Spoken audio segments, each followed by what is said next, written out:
Shalom Bapak Ibu, Saudara-saudari, adik-adik yang dikasihi Tuhan. Selamat berjumpa lagi dalam ibadah dan perjamuan kudus keluarga Our Ministry yang berlangsung pada hari ini, Minggu 29 September tahun 2024. Oleh sebab itu jangan lupa sediakanlah roti anggur perjamuan kudus, bisa juga ditukar dengan biskuit, sirup atau teh. Untuk itu marilah kita persiapkan diri kita masuk dalam doa. Kita berdoa. Bapa kami yang di sorga, kami bersyukur kepadamu Bapa, karena oleh kasih setia Tuhan tidak terasa kami sudah memasuki hari-hari terakhir di bulan September. Hari Minggu tanggal 29 September tahun 2024. Untuk itu ya Bapak, kiranya kami mohon kehadiran Tuhan Yesus di rumah Bapak Ibu, saudara-saudari, adik-adik, dan juga di Sentul City. Dan dari awal pertengahan sampai selesainya ibadah ini, kiranya Roh Kudus pimpin kami. Jadilah di dalam nama Tuhan Yesus Juru Selamat kami yang mengajar kami berdoa bersama-sama. Bapa kami yang di sorga, dikuduskanlah namamu. Datanglah kerajaanmu, jadilah kehendakmu di bumi seperti di sorga. Berikanlah kami pada hari ini makanan kami yang secukupnya, dan ampunilah kami akan kesalahan kami, seperti kami juga mengampuni orang-orang yang bersalah kepada kami. Dan janganlah membawa kami ke dalam pencobaan, tetapi lepaskanlah kami dari segala yang jahat. Karena Engkaulah yang mempunyai kerajaan dan kuasa dan kemuliaan sampai selama-lamanya. Amin.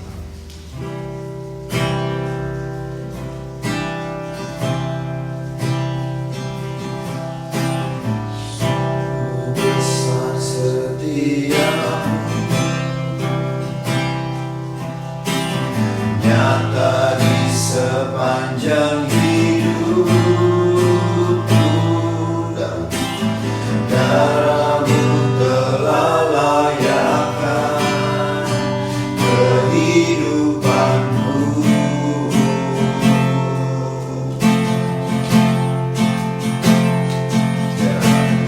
Tiada kata yang bisa lukiskan indahnya Kau Tuhan.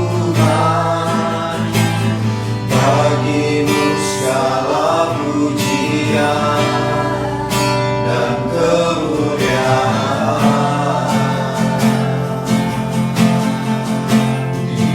Ku tinggikan Engkau Tuhan.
Bapak Ibu, saudara-saudari, adik-adik yang dikasihi Tuhan, sekarang kita masuk dalam pemberitaan firman.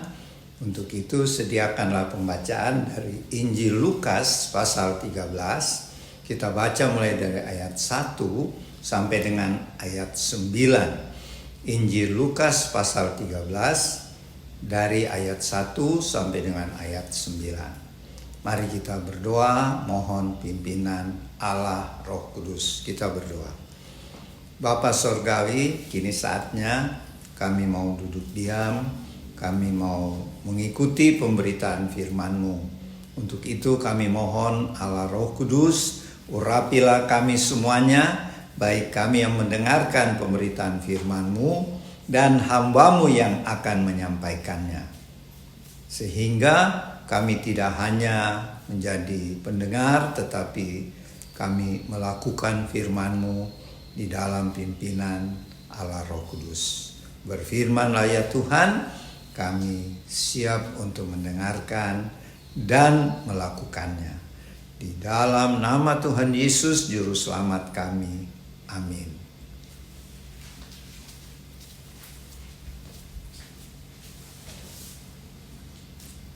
Lukas 13 ayat 1 sampai 9.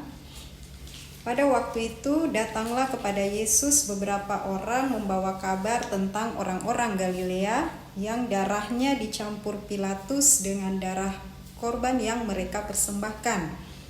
Yesus berkata kepada mereka, "Sangkamu orang-orang Galilea ini lebih besar dosanya daripada dosa semua orang Galilea yang lain karena mereka mengalami nasib itu? Tidak, kataku kepadamu, tetapi jikalau kamu tidak bertobat, kamu semua akan binasa dengan cara demikian. Atau sangkamu ke-18 orang yang mati ditimpa menara dekat Siloam lebih besar kesalahannya daripada kesalahan semua orang lain yang tinggal di Yerusalem? Tidak, kataku kepadamu, tetapi jikalau kamu tidak bertobat, kamu semua akan binasa dengan cara demikian." Kemudian Yesus menyampaikan perumpamaan ini. Seseorang mempunyai pohon ara yang ditanam di kebun anggurnya, dan ia datang untuk mencari buah pada pohon itu, tetapi ia tidak menemukannya. Lalu ia berkata kepada pengurus kebun anggur itu, "Lihatlah, sudah 3 tahun aku datang mencari buah pada pohon ara ini, dan aku tidak menemukannya. Tebanglah pohon ini. Untuk apa ia hidup di tanah ini dengan sia-sia?" Jawab orang itu, "Tuan, biarkanlah dia tumbuh tahun ini lagi. Aku akan mencangkul tanah sekelilingnya dan memberi pupuk kepadanya. Mungkin tahun depan ia berbuah. Jika tidak, tebanglah dia." Amin.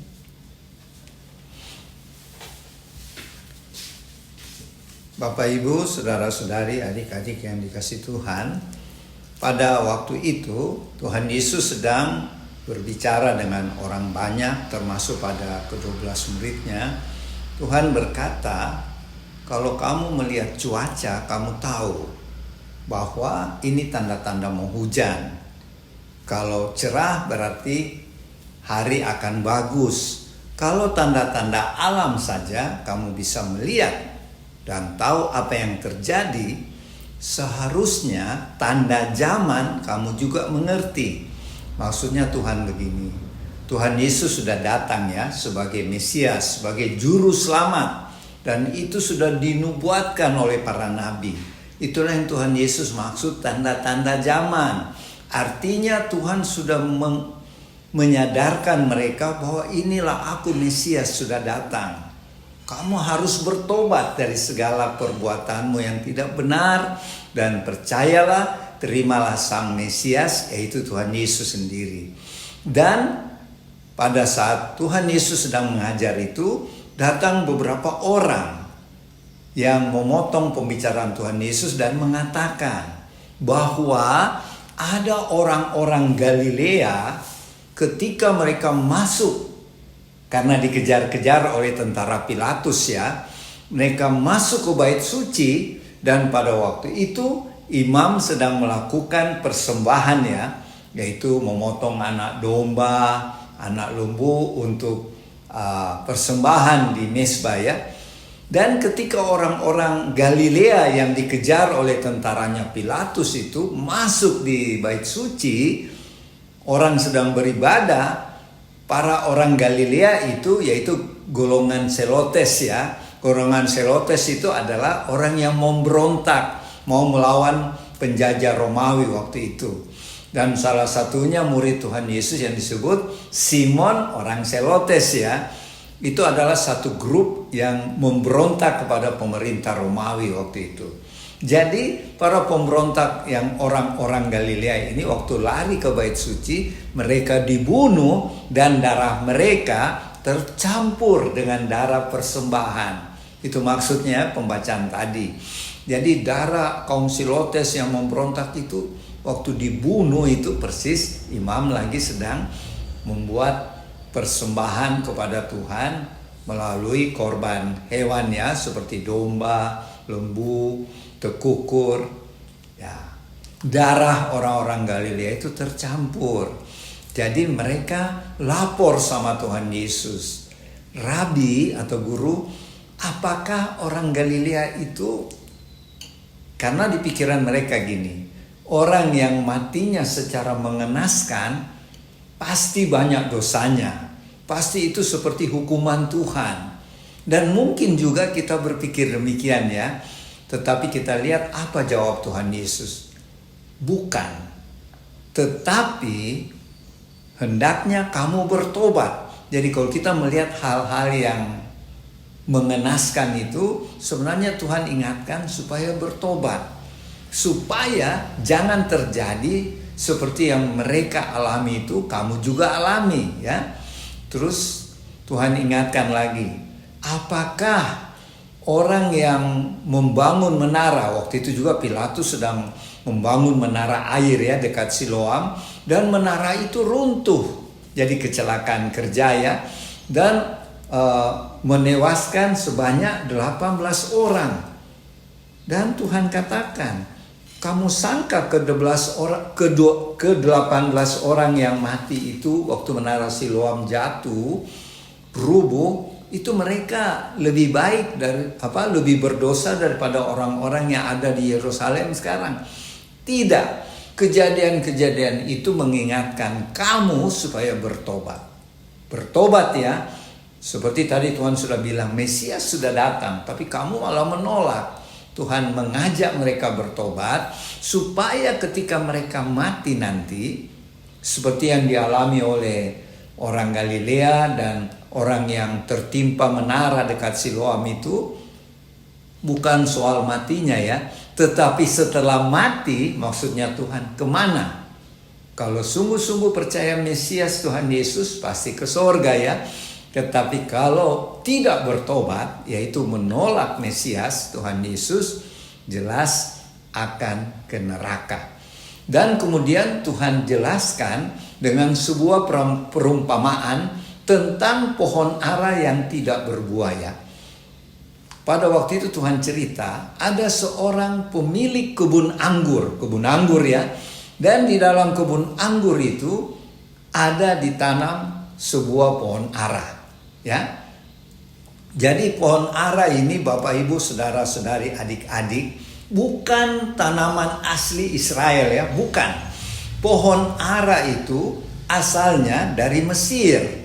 Waktu bangsa Israel dulu diperbudak di Mesir, kemudian Tuhan bebaskan, mereka masuk tanah perjanjian, mereka bawa itu pohon-pohon ara. Jadi pohon ara itu asalnya di Mesir ya, negara Mesir, tanah Mesir, bukan di Israel. Kemudian mereka tanam di Israel, di tanah perjanjian, sehingga menjadi banyak ya. Pohon ara ini Tuhan Yesus cerita dalam satu perumpamaan, ditanam oleh pemilik kebun anggur. Jadi di kebun anggur ya, sebab pohon ara itu kalau kita ke Israel banyak di pinggir jalan ya. Jadi pohon ara itu pohon yang umum di Israel ya. Nah, kemudian si pemilik kebun anggur itu datang melihat. Setelah 3 tahun dia lihat, pohon aranya tidak berbuah. Dia perintahkan kepada tukang kebunnya, tukang kebun tolong tebang saja. Tapi si tukang kebun katakan, berikan waktu 1 tahun lagi. Nanti saya akan gemburkan tanahnya, saya kasih pupuk.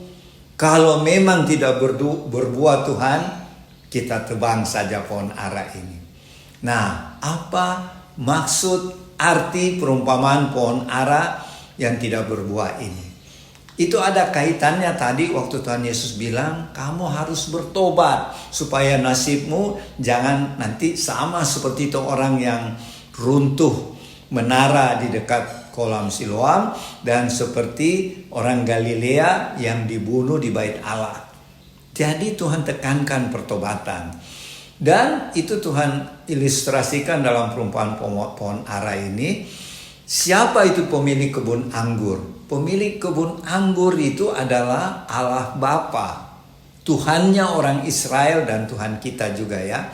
Dan siapa itu tukang kebun? Tukang kebun itu Tuhan Yesus.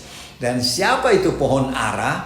Pohon ara di sini digambarkan ialah orang-orang Israel yang pada waktu itu tidak mau percaya kepada Tuhan. Jadi Allah Bapa melihat, pemilik kebun anggur melihat, sudah 3 tahun, maksudnya 3 tahun Tuhan Yesus sudah bekerja untuk menyadarkan supaya orang Israel bertobat, terima Tuhan Yesus, tapi mereka masih keras kepala ya. Sehingga Tuhan mau hancurkan mereka dengan perkataan, tebang saja pohon ara ini ya. Tetapi si tukang kebun, yaitu Tuhan Yesus bilang, berikan kesempatan lagi 1 tahun. Maksudnya Tuhan Yesus, berikanlah kesempatan agar bangsa Israel ini bertobat, si pohon ara ini. Tetapi kalau mereka juga tidak bertobat, ditebang saja. Jadi apa maknanya buat kita orang-orang percaya di akhir zaman ya? Pertama, janganlah kita langsung menghakimi kalau kita lihat orang matinya mengenaskan ya. Oh, itu orang pasti banyak dosanya sehingga dia mati demikian. Jangan. Tuhan Yesus kalau kita melihat hal-hal demikian, itu memperingatkan kita untuk bertobat. Bukan menghakimi orang keluarga yang menjadi korban itu. Terus hal yang kedua, ketika kita mendengarkan firman Tuhan seperti saat ini, marilah kita mau sadar, kita mau introspeksi, dan kita mau bertobat dan kembali ke Tuhan Yesus, dan kita percaya Tuhan Yesus akan terima kita kembali.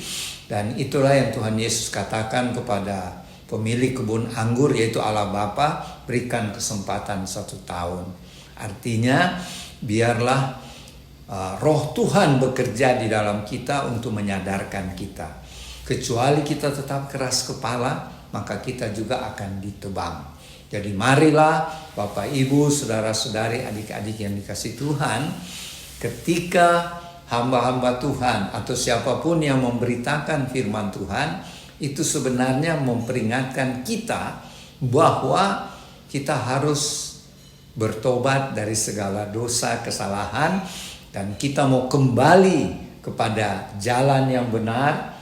Kita datang kepada Tuhan Yesus meminta ampun, dan kita hidup benar dipimpin oleh Allah Roh Kudus, sehingga kehidupan kita akan menghasilkan buah ya. Dan apa itu buah-buah orang percaya? Kalau tadi pohon ara pasti buahnya pohon ara ya, buah ara. Tapi kalau kita orang percaya ada 3 macam buah. Pertama, buah pertobatan. Jadi waktu kita sadar dan kita bertobat, itu namanya kita menghasilkan buah pertobatan ya. Kalau orang yang tidak mau bertobat, itu tidak menghasilkan buah pertobatan. Buah yang kedua yaitu buah yang tetap, atau bahasa lainnya buah pelayanan. Jadi setelah kita bertobat, kita seharusnya menjalankan amanat agung Tuhan Yesus. Kita mau melayani Tuhan. Itulah yang disebut buah yang kedua, buah yang tetap atau buah pelayanan. Dan yang ketiga yaitu buah roh, yaitu karakter-karakter Tuhan Yesus yang disebut kasih, sukacita, damai sejahtera, kesabaran, kebaikan, kemurahan, kesetiaan, kelemah lembutan, dan penguasaan diri. Jadi setelah pertobatan ada 2 buah lagi, yaitu buah yang tetap atau buah pelayanan dan buah roh. Demikianlah arti makna dari perumpamaan pohon ara yang tidak berbuah. Semoga kita dipimpin oleh Roh Kudus mau menghasilkan buah-buah untuk menyenangkan hati Tuhan dan memuliakan nama Tuhan Yesus. Kiranya Tuhan memberkati. Amin. Selamat siang Bapak Ibu, saudara-saudari, teman-teman warlot di rumah, kita jumpa lagi. Saya menyambung tadi apa yang Opa sudah bicarakan, katakan, dan saya menambah sedikit mengenai Lukas 13 ayat 1-9. Pembacaan pertama adalah dosa dan penderitaan. Kita melihat pembacaan pertama ini adalah di situ saya renungkan ada otoritas Tuhan dan status kita sebagai anak-anak Tuhan. Di firman katakan, saya tidak mengulang, bagaimana orang Romawi, bangsa Romawi menguasai bangsa Israel. Dengan kata lain, mereka dijajah. Ada hal-hal yang mereka lakukan tidak sebatas yang orang Israel inginkan, tapi mereka sewenang-wenang semau hati mereka. Dan apa yang terjadi saat itu, saya tidak ulangi, Opa sudah katakan tadi sebelumnya, bagaimana status yang bangsa Israel terima pada waktu itu. Saya renungkan bahwa pada waktu itu Tuhan mau katakan kepada murid-murid yang bertanya pada waktu itu. Di situ ada gambaran mereka bertanya karena ada keterbatasan mereka mengetahui kehidupan mereka atau kehidupan manusia pada umumnya. Kita renungkan di situ. Di sini ada jawaban Tuhan sebagai orang yang berotoritas. Dia adalah Tuhan. Kita renungkan keterbatasan kita atau kita sebagai manusia punya pengetahuan, punya kuasa yang tidak sebenarnya tidak bisa kita mengerti di atas dari itu. Jadi itu murid-muridnya bertanya. Itulah murid-muridnya mewakili kita manusia. Tuhan mengatakan apa yang dijawab pada pembacaan kita itu, pembacaan tadi mengatakan itu ada otoritas Tuhan yang mengetahuinya. Yang Tuhan mau terangkan di situ, Tuhan, kita sebagai anak-anak Tuhan khususnya tidak punya wewenang untuk mengetahui, karena itu adalah otoritas di situ. Ya, pada waktu itu masih Tuhan ada bangsa Romawi menjajah bangsa Israel. Nah, di situ di mana ada penderitaan, mereka ingin lepas. Ya, kenapa sampai terjadi? Tuhan, apakah ini? Ya, mereka masuk di dalam bait Allah kami. Apakah itu bukan dosa? Mereka tidak melihat dosa daripada apa yang bangsa Israel, bangsa Romawi lakukan, tetapi mereka menilai diri sendiri. Ya. Apakah ada sesuatu yang salah? Bagaimana dengan keadaan kami?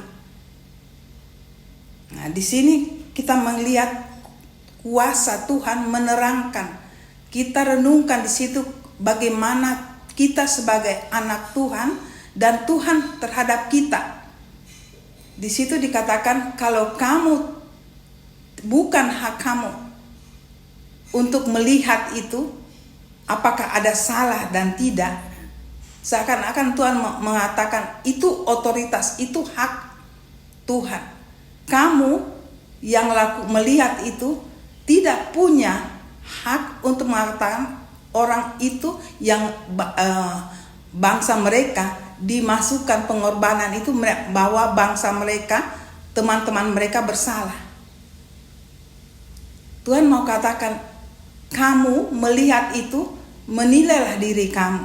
Jangan sampai kamu begitu juga.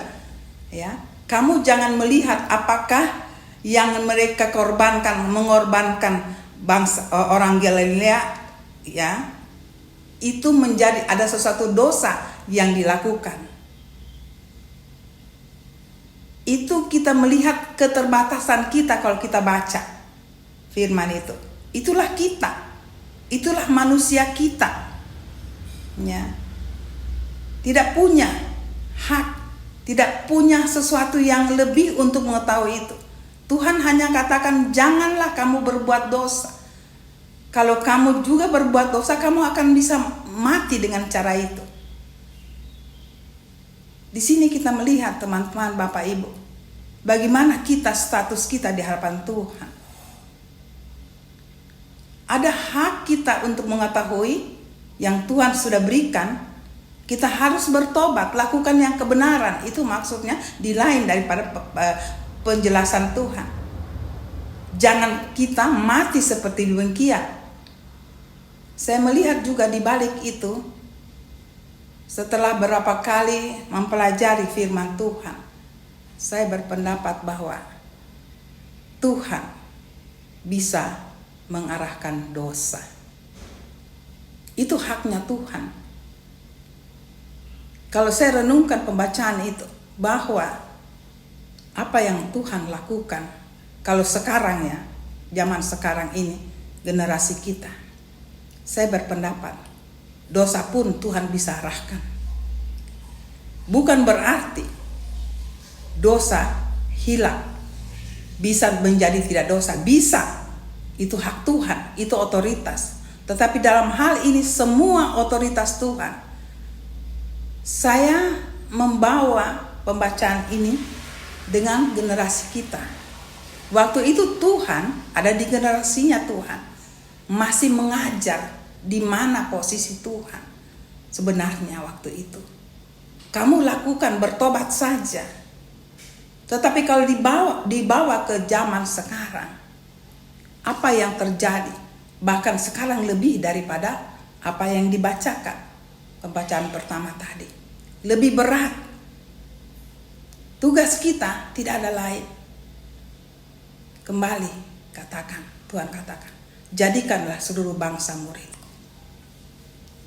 Kalau kita mau menjadikan seluruh bangsa yang Tuhan pekerjaan rumah bagi kita, anak-anak Tuhan, kita harus lebih dulu mengetahui pribadi Tuhan, status Tuhan dalam kehidupan kita. Ya. Kita harus lebih dekat dengan Tuhan, baru kita katakan, bisa jalankan, jadikanlah seluruh bangsa muridku. Di situ lebih dalam, kita bisa mengerti pembacaan ini lebih dalam. Kalau kita di bawah generasi kita, tidak ada hak kita mengatakan dosa dan tidak. Kita hanya menjalankan apa yang Tuhan mau.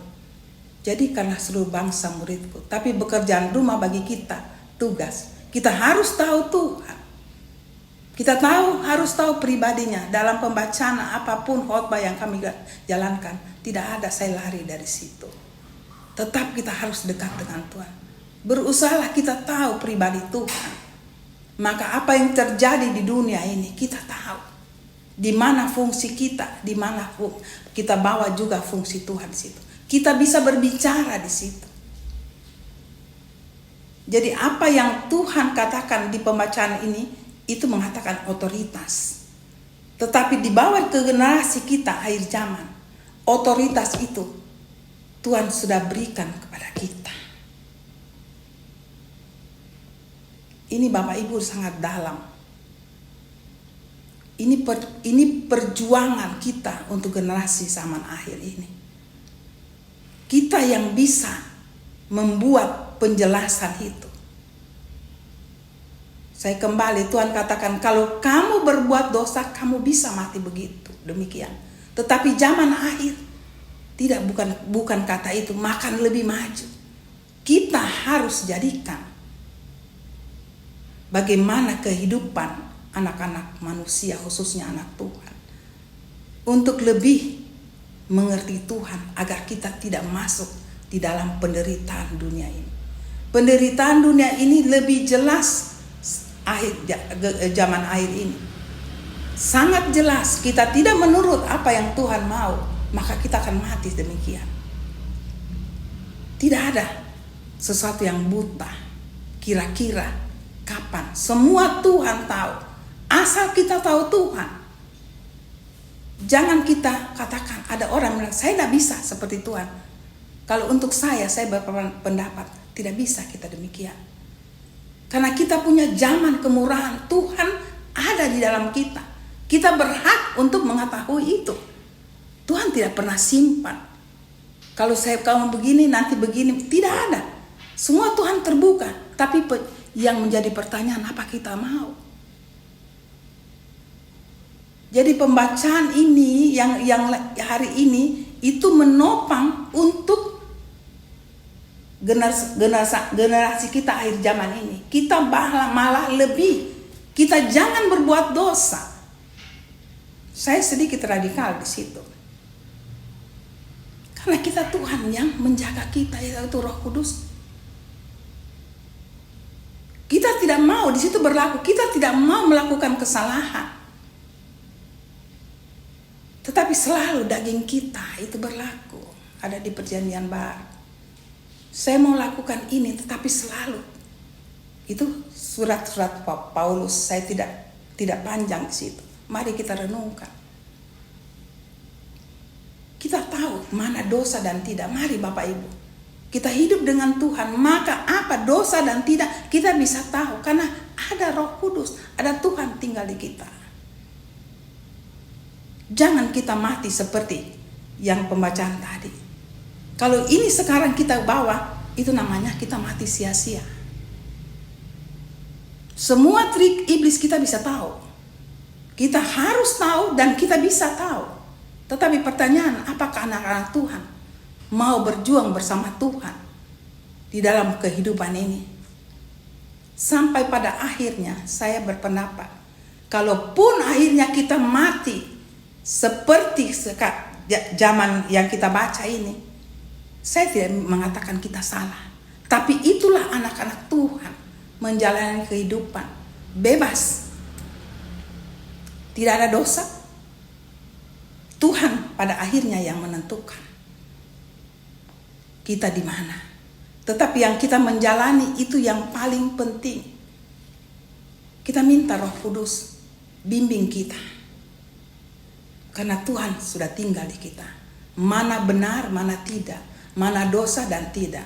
Saya tambahkan untuk pembacaan pertama. Kata dosa tidak ada bagi anak-anak Tuhan akhir zaman. Dosa sudah dikalahkan di kayu salib.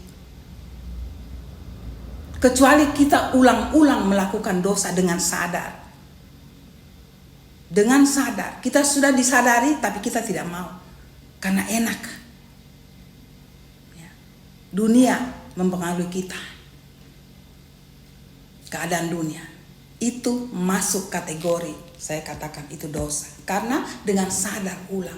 Jadi saya katakan Bapak Ibu, jangan kita jauh dari Tuhan. Selalu undang, saya ulang-ulang dalam pemberitaan firman. Jangan jauh dari Tuhan. Berat atau tidak, ya, susah atau tidak, itu ada jalan keluarnya di dalam Tuhan. Undang selalu Tuhan hadir di kehidupan pribadi dan rumah tangga. Itu paling penting.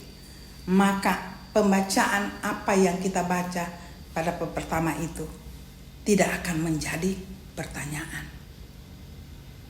Kita bisa tahu. Saya tidak ulang lagi. Saya renungkan. Saya minta Roh Kudus memberikan penjelasan yang lebih dan lebih lagi. Kita hidup sangat indah Bapak Ibu di akhir zaman ini. Asal kita mau. Kita melihat kehidupan ini sangat indah. Karena kita bisa terlepas dari sesuatu yang tidak baik, sesuatu dosa. Kita bisa tahu dosa dan tidak. Kalau di surga tidak ada dosa, itu hidup yang sungguh indah. Kalau di sekarang kita bisa lihat pengetahuan. Karena Tuhan yang hidup dengan kita, kita tahu pengetahuan kita. Ya, mari kita jaga diri kita. Jangan kita mati sia-sia. Ya, kita mati di dalam Tuhan. Apapun nanti matinya kita meninggalkan dunia itu, Tuhan yang tahu. Tetapi sudah mulai dari kita dulu. Tuhan tahu hati kita. Toh pada akhirnya mungkin ada hal yang kita meninggalkan dengan cara yang tidak enak secara manusia. Tetapi di situ Tuhan yang mengetahui semuanya, Bapak Ibu. Tapi yang penting kita sebagai anak-anak Tuhan, mari kita jaga kehidupan kita. Jaga. Karena iblis lebih jahat untuk keadaan akhir zaman ini. Untuk pembacaan kita yang kedua, pohon ara. Perumpamaan pohon ara. Tadi Opa sudah katakan pohon ara adalah bangsa Israel. Apa hubungannya yang pertama dengan perumpamaan? Kalau saya renungkan itu ada. Apa yang dikatakan di pembacaan kedua, kalau kita tidak mengerjakan apa yang Tuhan sudah berikan pekerjaan rumah bagi kita, maka semua akan sia-sia. Tuhan katakan tebang. Tetapi ada datang yang katakan, kasihlah kesempatan. Saya melihat orang yang berbicara, berikanlah kami kesempatan untuk mencangkul, untuk menggemburkan kembali.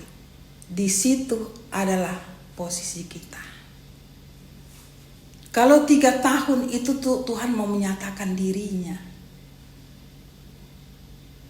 3 tahun sudah diberikan kesempatan. 3 tahun sebenarnya Tuhan ada di dunia. Ya, tapi tidak dipupuk. Tahu. Setelah itu Tuhan datang setelah 3 tahun. Ada yang penjaga kebun. Sebenarnya kita di situ. Kita bisa berkomunikasi dengan orang yang punya kebun. Di situ masuk juga Tuhan Yesus, Roh Kudus. Kalau untuk saya punya pemahaman, berikan kesempatan kepada kami untuk berusaha menumbuhkan kembali. Berarti tukang kebun ini tahu, tetapi dia tinggalkan. Dia punya, tukang kebun punya otoritas. Berarti dia bisa tahu itu hidup kembali. Dan dia katakan berikan kami kesempatan. Mari kita renungkan Bapak Ibu. Posisi ini ada di kita. Kita kembalikan, gemburkan kembali, bangkitkan kembali. Ya, saya tidak panjang di situ. Ya, kalau kita panjangkan bagaimana menumbuhkan iman bla bla bla bla. Ya, saya percaya Bapak Ibu di rumah tahu ini. Tetapi posisi penjaga kebun itulah kita dengan Tuhan Yesus Roh Kudus. 3 tahun. Ya, sesudah 3 tahun Tuhan Yesus datang mau mengambil buah. Tidak ada berbuah. Itu tanggung jawab yang punya kebun. Dan Tuhan berikan kami kesempatan lagi. Kalau dia tidak berhasil, mari tebanglah buah. Berarti yang paling bertanggung jawab adalah tukang kebun. Bapak Ibu, maaf karena ini saya perenungan saya. Mudah-mudahan Tuhan melengkapi apa yang saya katakan ini. Lebih jelas lagi di mana posisi Tuhan, di mana posisi kita. Karena kita generasi akhir zaman. Saya ulang-ulang, hidup kita harus berdampak. Kalau ada sesuatu, minta sama Tuhan. Adakah sesuatu yang saya belum menyadari apa yang saya harus buat sebagai pekerjaan rumah untuk menyenangkan hatimu? Minta. Ini termasuk salah satu bagian di dalam. Itulah perenungan saya. Tuhan datang. Sebenarnya Tuhan datang. Sudah dekat. Dia mau melihat. Kenapa Tuhan minta? Dia minta sama Tuhan, kasih lagi setahun. Berarti makin dekat kedatangan Tuhan. Ada posisi-posisi yang Tuhan berikan kesempatan bagi kita. Asal kita dengan Tuhan, kita belajar hidup dengan Tuhan. Ya, Tuhan bukan saja kasih kita makan, pakai dan hidup, bahkan lebih dari itu. Ada posisi-posisi yang Tuhan berikan. Anakku, kiri, kanan, muka, belakang. Itu berguna dalam kehidupan kamu. Jadikanlah bangsaku murid. Kehidupan kita yang menjadi contoh mereka melihat dunia bahwa kita pantas untuk bekerja bagi Tuhan. Itulah bagian 1 tahun. Berikan kami kesempatan. Tuhan masih memberikan. Bapak Ibu, saya percaya ini mungkin dalam banyak hal yang bisa kita dalami oleh perenungan ini. Saya percaya Bapak Ibu, Roh Kudus akan memberikan hal itu. Di mana posisi yang sebenarnya perenungan yang Tuhan mau buka bagi Bapak Ibu saudara-saudari di rumah setelah mendengar firman pada siang ini. Itu menjadi hal yang luar biasa pekerjaan rumah bagi kita pribadi, keluarga, dengan beda-beda tetapi satu. Jadikan seluruh bangsa murid. Karena dia Tuhan Yesus tidak lama, Bapak Ibu. Saya lebih waktu berikan kami kesempatan setahun lagi. Berarti itu ada yang Tuhan mau. Kita demikian. Jangan tinggalkan. Pohon itu tidak berbuah, tidak ada artinya. Semua ada yang dekat dengan kita. Asal kita dengan Tuhan, semua berguna, saya katakan. Semua tidak kebetulan. Satu tapak kita langkah, di situ Tuhan ada. Tidak ada yang kebetulan. Tidak ada yang kebetulan biasa manusia kalau yang enak. Tapi kalau yang tidak enak, oh itu kebetulan dah. Yang tidak kebetulan, kita katakan kebetulan ada 2. Karena salah kita, atau kita tidak berbuat salah itu datang. Mari kita renungkan itu bersama Tuhan di dalam kehidupan kita. Di situ kita akan radikal. Dan situlah pikiran kita sebagai anak-anak Tuhan. Tuhan itu ada di kehidupan kita. Tidak ada yang kebetulan. Berarti kita punya perjuangan. Menyatakan Tuhan di dalam kehidupan kita. Menyatakan kehadiran Tuhan di dalam kita melakukan setiap apapun yang kita lakukan. Itu semua isinya dari Tuhan. Hidup kita tidak sia-sia Bapak Ibu. Sampai akhirnya kita meninggalkan dunia ini menyenangkan hati Tuhan. Enak tidak enak, tetapi Tuhan ada di situ. Itulah gambaran dari pembacaan pertama. Tuhan yang menilai kita, Tuhan juga yang akan menghibur kita. Hanya itu saya percaya dalam nama Tuhan Yesus. Tuhan Yesus melalui Roh Kudusnya akan memberikan pengertian yang lebih lagi dari saya. Mungkin saya terbatas Bapak Ibu dengan terbatasnya juga waktu, tetapi ini menjadi berkat bagi kita. Bagi ibu di rumah, bapak-bapak, saudara-saudari, dan saya juga di rumah, demikian sebagai satu keluarga. Tuhan memberkati sampai kita jumpa lagi di minggu depan. Amin. Bapak Ibu, saudara-saudari, adik-adik yang dikasihi Tuhan, setelah tadi kita mengikuti pemberitaan firman Tuhan mengenai pertobatan dan perumpamaan tentang pohon ara yang tidak berbuah. Dan sekarang kita akan melaksanakan perintah Tuhan Yesus, yaitu perjamuan kudus. Untuk itu, sediakanlah osti, anggur, atau biskuit, ataupun sirup dan teh. Untuk itu, mari kita berdoa. Bapa di surga, terima kasih kalau tadi kami sudah menerima pemberitaan firman-Mu. Jadikanlah kami menjadi pelaku-pelaku firman yang ketika Tuhan menegur kami mau bertobat dan menjadi hasilkan buah-buah pertobatan, buah yang tetap atau buah pelayanan, dan juga buah roh. Dan sekarang Tuhan, kami mau melaksanakan perjamuan kudus.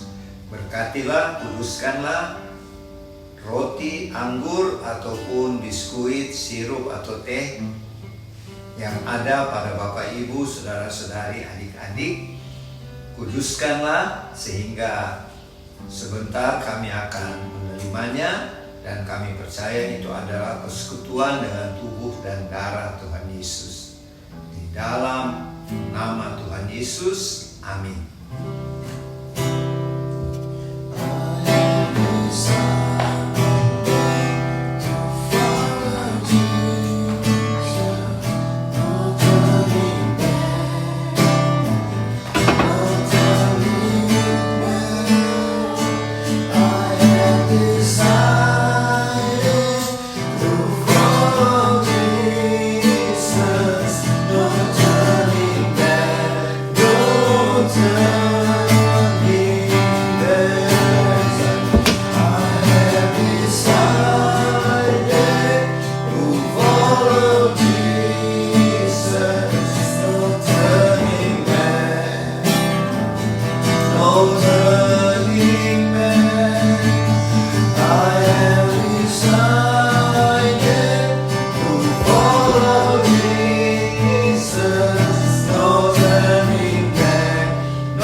Kalau hosti atau roti perjamuan kudus ada firman, silakan dibaca, karena itu merupakan pesan Tuhan bagi tiap-tiap pribadi kita, dan secara keseluruhan pesan buat keluarga Warlord Ministry. Silakan dibaca.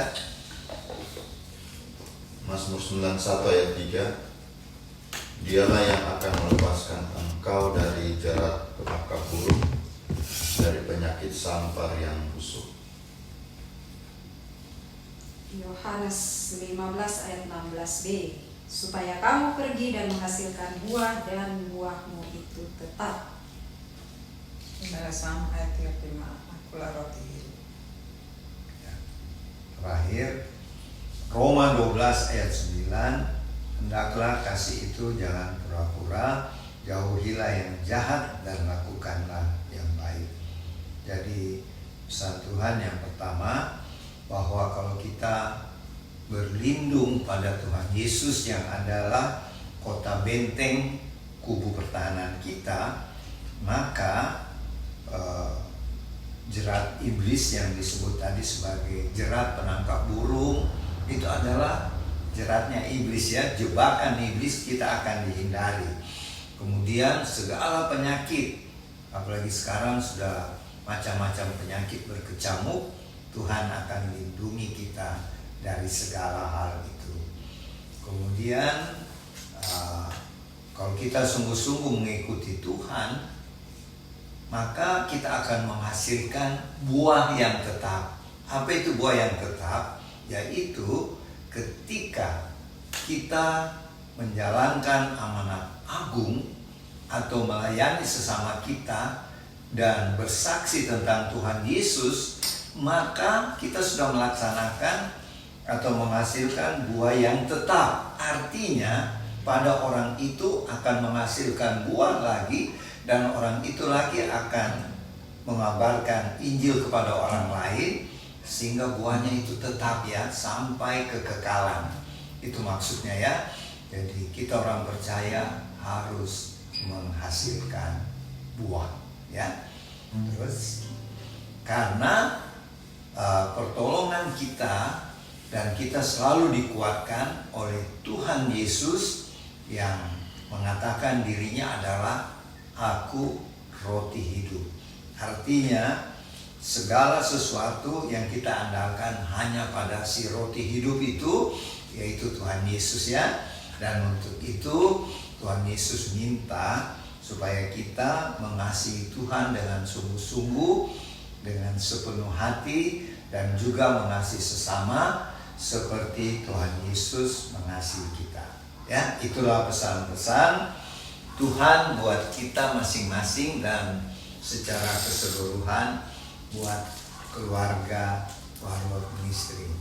Mari kita angkat hosti roti perjamuan kudus. Firman Tuhan berkata di Matius pasal 26 ayat 26 sampai 28. Dan ketika mereka sedang makan, Tuhan Yesus mengambil roti, mengucap berkat, memecah-mecahkannya, lalu memberikannya kepada murid-muridnya, dan Tuhan berkata, ambillah, makanlah, inilah tubuhku.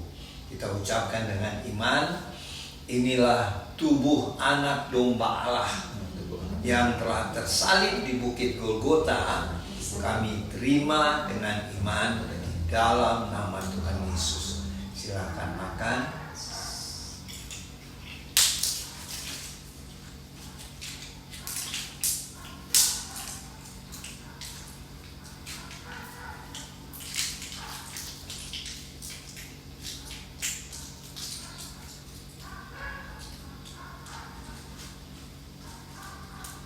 Kita angkat cawan perjamuan. Firman Tuhan berkata, sesudah itu Tuhan Yesus mengambil cawan, mengucap syukur, lalu memberikannya kepada murid-muridnya, dan Tuhan berkata, minumlah kamu semua dari cawan ini, sebab inilah darahku, darah perjanjian yang ditumpahkan bagi banyak orang untuk pengampunan dosa. Kita ucapkan dengan iman, inilah darah anak domba Allah yang telah tercurah di kayu salib di bukit Kalvari. Kami terima dengan iman di dalam nama Tuhan Yesus. Silakan minum.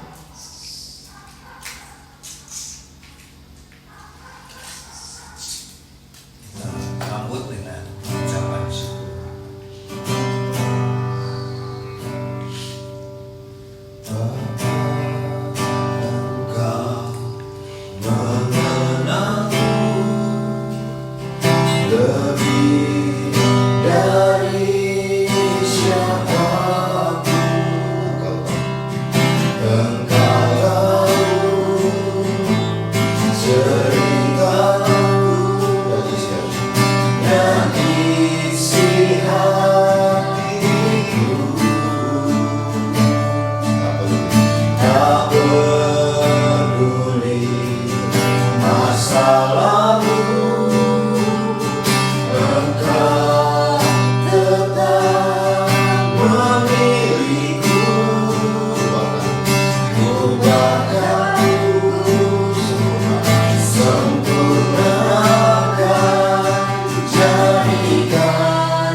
Itulah kerinduan hati kami Tuhan.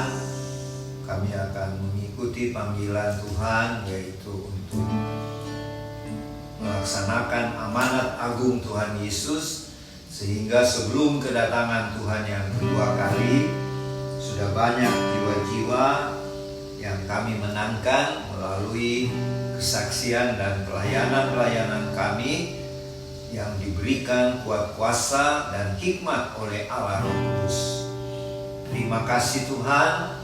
Kami doakan sekarang buat Bapak Ibu, saudara-saudari, adik-adik yang mengikuti ibadah dan perjamuan kudus keluarga Warlot saat ini, yang berbahagia karena hari ulang tahun, baik tepat pada hari ini maupun di minggu yang berjalan nanti. Kiranya Tuhan memberkati dengan panjang umur, tetap sehat, dan berhasil di dalam studi bagi mereka yang masih dalam pendidikan.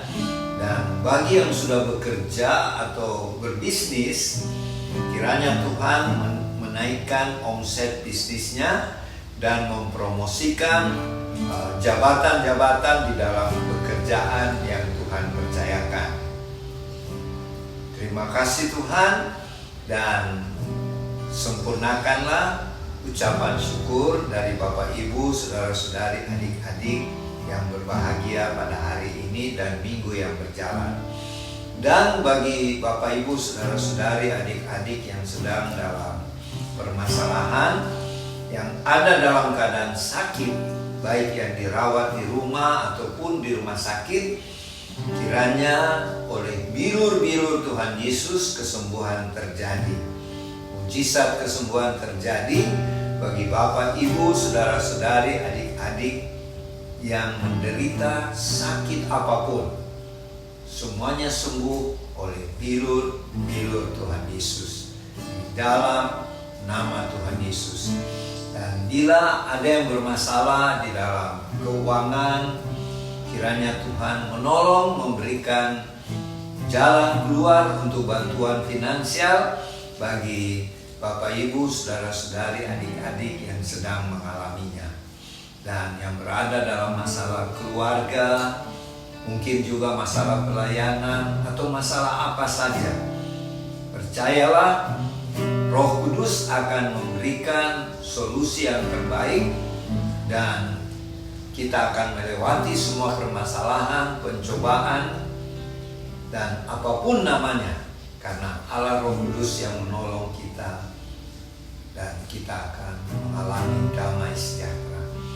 Terima kasih Tuhan. Kami doakan sekarang pemerintahan bangsa kami, di mana pemerintahan Bapak Presiden Jokowi dan Wakil Presiden Ma'ruf Amin tinggal kira-kira sebulan lebih. Kiranya Tuhan tetap memberkati Bapak Presiden Jokowi sekeluarga, Bapak Wakil Presiden Kiai Haji Ma'ruf Amin sekeluarga, dan semua pejabat-pejabat negara, baik di sipil, militer maupun kepolisian. Kiranya Tuhan curahkan roh takut akan Tuhan, hikmat dari sorga, sehingga pejabat-pejabat kami bersama Bapak Presiden, Wakil Presiden dalam menjalankan pemerintahan, semuanya dapat berjalan baik, bersih, dan adil. Terima kasih Bapak. Kami berdoa juga buat peralihan, pergantian Presiden dan Wakil Presiden. Berkatilah Bapak Prabowo Subianto dan keluarganya, begitu juga Bapak Gibran Rakabuming dan keluarganya yang akan menjadi pemimpin baru bangsa kami. Terima kasih Tuhan. Kami berdoa juga buat bangsa pilihan-Mu yang akan merayakan Hari Raya Rosh Hashanah pada tanggal 2 Oktober sampai 4 Oktober 2024 minggu depan. Untuk itu Tuhan tetap mengaruniakan perlindungan, pemeliharaan Tuhan, dan berkat-berkat Tuhan bagi bangsa pilihan-Mu, bangsa Israel ini. Jadilah di dalam nama Tuhan Yesus. Terima kasih Tuhan. Berkatilah semua anggota Warlot bersama keluarga, dan bangkitkanlah terus semangat kami untuk bersaksi dan melayani Tuhan sampai saat Tuhan Yesus datang kembali, sampai saat Tuhan berkenan memakai kami untuk melayani Tuhan. Terima kasih Tuhan. Sebelum kami mengakhiri ibadah ini, kami memohon berkat-berkat dari Tuhan. Kiranya berkat-berkat dari Allah Bapa Sorgawi yang berlimpah-limpah, kasih karunia dari Tuhan Yesus Kristus, serta persekutuan dengan Allah Roh Kudus menyertai Bapak Ibu, saudara-saudari, adik-adik bersama keluarga-keluarga, dan juga kami yang ada di Sentul City. Mulai hari ini sampai Maranatha Tuhan Yesus datang kembali, bahkan sampai selama-lamanya, di dalam nama Tuhan Yesus. Amin. Ibadah sudah selesai. Sampai berjumpa lagi bulan depan di bulan Oktober. Tuhan Yesus memberkati. Shalom.